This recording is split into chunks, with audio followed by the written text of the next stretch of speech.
रख हौसला और मंजर भी आएगा, प्यासे के पास चल के समंदर भी आएगा। ना थक कर बैठ ए मंजिल के मुसाफिर, मंजिल भी मिलेगी और मिलने का मजा भी आएगा। हेलो बच्चों, कैसे हैं आप लोग? उम्मीद करते हैं आप सब बढ़िया होंगे। तो आज की क्लास में हम लोग बात करेंगे कक्षा 10 भौतिक विज्ञान बच्चों हम लोग पढ़ रहे हैं, और उसमें बच्चों लेक्चर नंबर 3 है ये। तो आज बच्चों हम लोग बात करेंगे सेल क्या होता है। तो सबसे पहले बच्चों बात करेंगे हम सेल की। तो आप डाल लो हेडिंग सेल। सेल तो क्या बात करेंगे? सेल की। तो डालिए आप हेडिंग सेल। सेल क्या होता है चर्चा करते हैं पहले। तो देखो बच्चे, सेल क्या है? तो सेल एक सरल युक्ति है बच्चे। क्या है? सेल एक डिवाइस है, युक्ति है, जो परिपथ में विभवांतर को बनाए रखती है बच्चे। ठीक है, तो लिखेंगे यह एक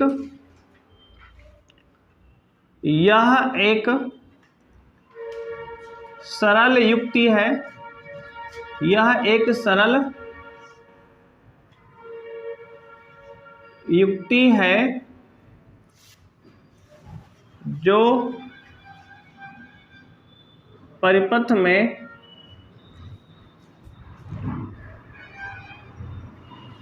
विभवांतर को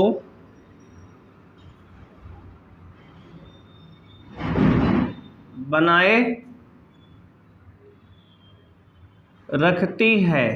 ठीक है, तो बच्चे सेल क्या होता है? सेल एक सरल युक्ति है, डिवाइस है, जो करती क्या है? परिपथ में विभवांतर को बनाए रखती है। अब बच्चे ध्यान देंगे, जो विद्युत धारा होती है, विद्युत धारा सदैव, विद्युत धारा जो होती है बच्चे सदैव उच्च प्रतिरोध से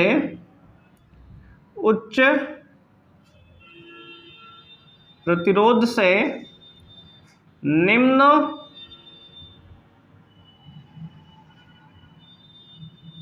प्रतिरोध की ओर बहती है। ठीक है, विद्युत धारा कहाँ बहेगी बच्चे? उच्च प्रतिरोध से निम्न प्रतिरोध की ओर बहती है हमेशा। ध्यान देना आप, विद्युत धारा जो होती है हमेशा उच्च प्रतिरोध से निम्न प्रतिरोध की तरफ बहती है। देखो बच्चे, अगर एक बैटरी का हम प्रतीक बनाए बच्चे, देखो ये प्लस एक छोटा, देखो एक टर्मिनल, इसमें बैटरी में 2 टर्मिनल होते हैं, एक धनात्मक एक ऋणात्मक।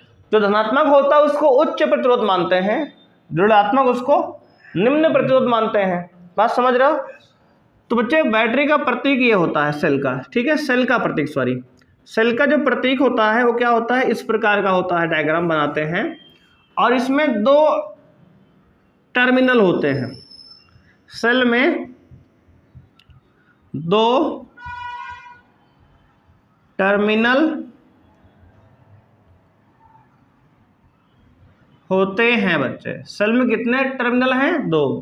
पहला टर्मिनल बच्चे है धनात्मक टर्मिनल, और बच्चे इसको जो है कहते हैं उच्च प्रतिरोध, इसको उच्च विभव कहते हैं। ये होता है उच्च विभव पे, उच्च विभव। ठीक है, तो जो धनात्मक टर्मिनल होता है हमारा उच्च विभव पर होता है, और बच्चे दूसरा टर्मिनल होता है ऋणात्मक टर्मिनल। ऋणात्मक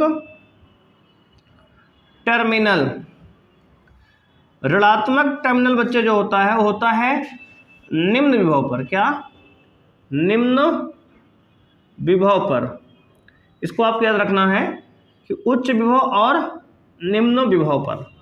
ठीक है, तो सेल में कितने जो है बच्चे टर्मिनल होते हैं? 2 टर्मिनल। जो धनात्मक टर्मिनल होता है उसे उच्च विभव कहते हैं, और जो ऋणात्मक टर्मिनल होता है उसे निम्न विभव कहते हैं। और धारा हमेशा उच्च से निम्न की ओर बहती है। ठीक है ना?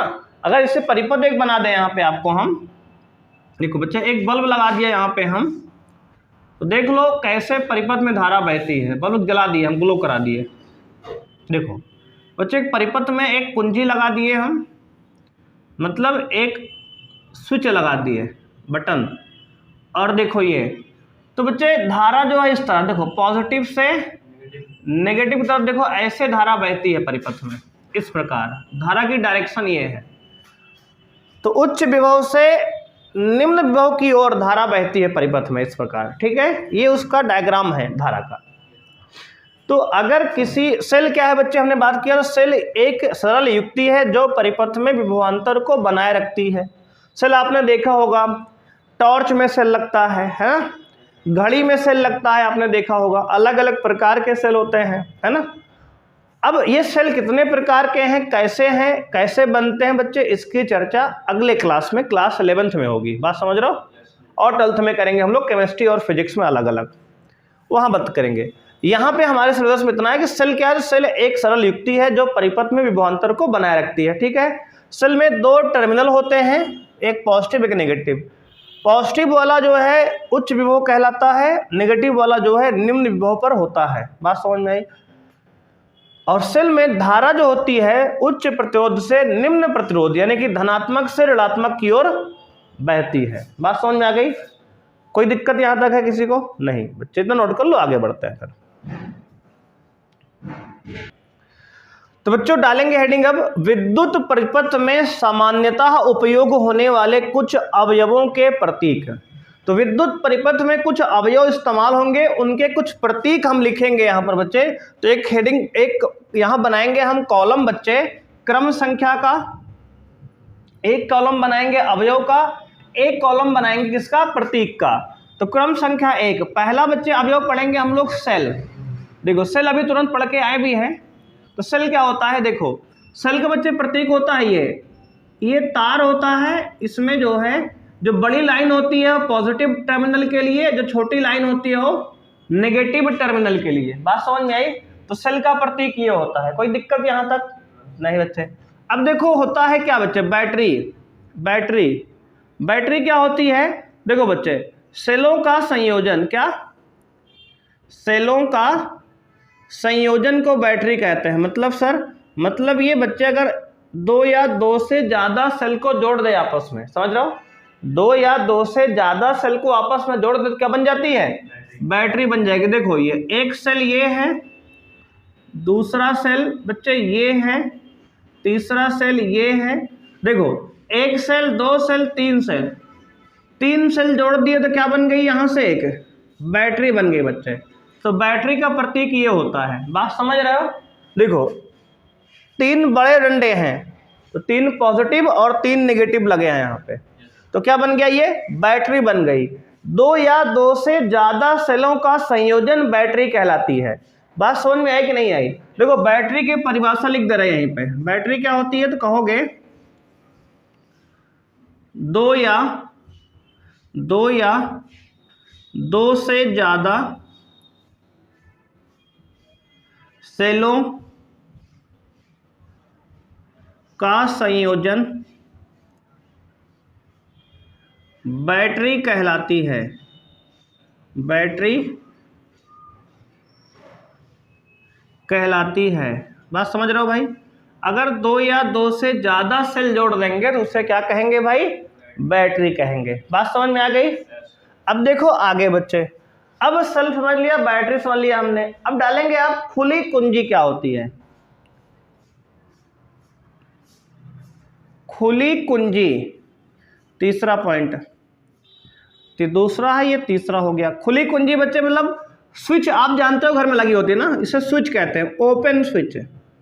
कुंजी यानी स्विच, घर में जो आपके लगी होती है स्विच, ऑन ऑफ करते हो ना, पंखा चालू किए पंखा बंद किए ना, स्विच। तो बच्चे स्विच ऐसे बनती है खुली कुंजी। देखो ये तार गया है, इसको एक डिब्बा बना दिया, बीच में ब्रैकेट इस प्रकार से, और बीच में कुछ नहीं लिखे। देखो अगर बीच में खाली है यहाँ पे, तो खुली कुंजी का निशान है, ये खुली कुंजी का निशान है। एक होती है बंद कुंजी, क्या होती है, बंद कुंजी, बंद कुंजी बच्चे, इसे कहते हैं बंद स्विच।